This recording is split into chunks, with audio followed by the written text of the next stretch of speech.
Hey all, it's Starzy and today we are going to be doing my July wrap-up.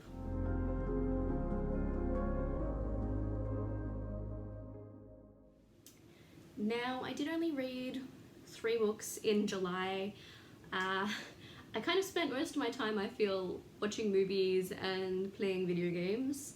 That's what I was doing to kind of get through the fact we went through another couple of weeks of lockdown. So yeah, just 3 books. And because I did actually watch quite a number more movies than I usually watch, I'm not going to be including them today, so it's purely going to be a reading wrap-up of those 3 books. So we shouldn't be here very long. I read basically a horror, a romance, and a YA fantasy, possibly with kind of horror-y vibes. We'll get to that, but the first thing I'm going to talk about is the adult horror I read, which was Near the Bone by Christina Henry.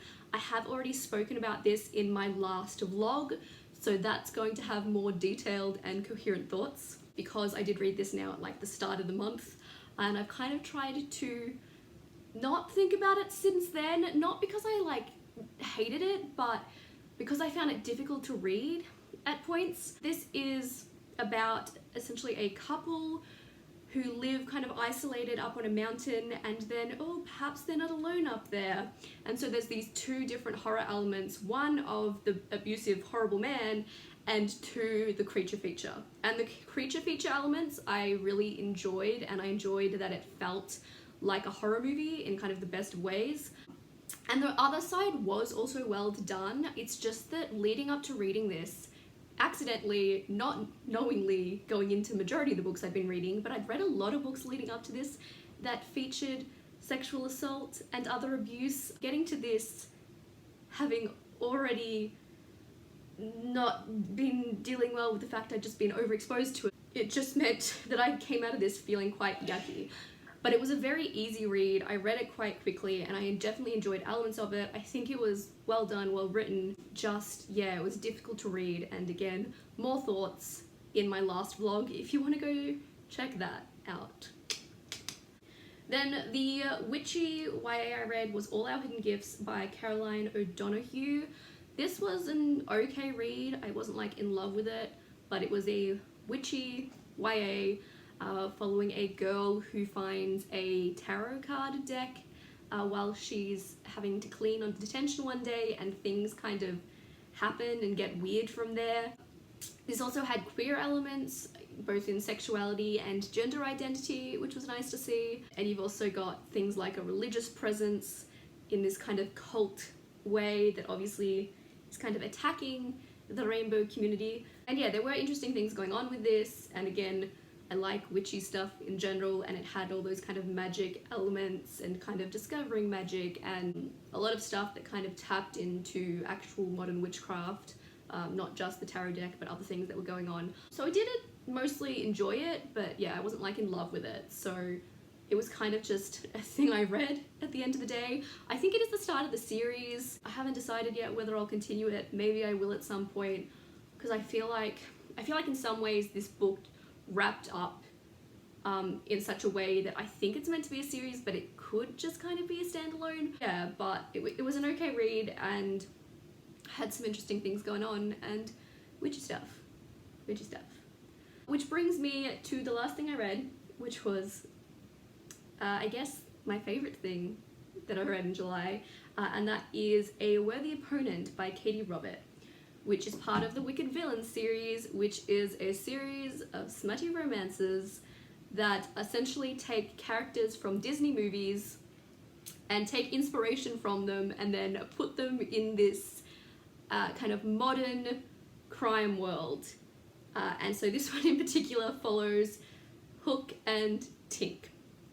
And I read Learn My Lesson, which is technically the second one, I think last month, and now I read this one, which is technically the third, and I definitely enjoyed this more than Learn My Lesson. There's a lot of stuff that's going on in this series that's definitely outside of my comfort zone, and some stuff that's a little odd to me personally, but they're easy reads, and well, they're interesting in terms of the fact that they've got this romance going on, but because they're in this crime setting, there's also often heavier stuff going on.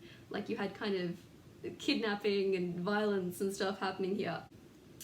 But the reason I liked this one so much was, one, I really liked the characters, whereas I had not liked Hades. But yeah, I liked the characters and I liked their interactions, which was kind of like a lot of bickering, but then discovering that they had kind of deeper feelings for each other, and there was kind of a marriage of convenience kind of situation going on, and there was also kind of exploration of past trauma, and I think the way that it was kind of dealt with and the way the characters kind of dealt with each other was kind of really nice to see. And I liked, even though it still had the kind of like dumb sub energy stuff going on, it was a much more kind of equal playing field in the way it was dealt with, whereas Hades was so freaking like manipulative and lied and was just serious and gross. But these two characters, like, they were playful and loving and had that, yeah, more of that partnership that was kind of always evident, and I really liked it for those reasons, the characters and the balance and the exploration of trauma that was dealt with, I think, decently and stuff. So even though at the forefront these are smutty romances, there was a lot of other stuff going on that kind of pulled it up higher to being something kind of more than that for me, into a way where like I actually genuinely really liked this book, in a way that often these kind of romances, it's kind of like you read them, they're kind of fun, forget about them. But yeah, I think this one will stick with me a bit more because there were other elements that I really enjoyed and they were a bit more hard-hitting and well dealt with. So I did actually really enjoy that. But yeah, those are the only 3 things that I read in July. I'm still streaming over on Twitch weekly if you want to come join me there, playing video games. And yeah, I'll probably talk about all the movies I watched at some point, because I did watch quite a number, whereas usually I only watch like 1 movie a week. There were quite a number more than that in July. We went for the glitter today. It's a glitter kind of day. The 3 books I read. Here's my glitter of the day. Let me know if you've read any of these books and what you think of them. Let me know if you have any recommendations for me, or just say hi or leave an emoji in the comments. Otherwise, that's gonna be it for me. My mom is trying to call me. Yeah, stay safe, stay educated, and starzyrts. TTFN.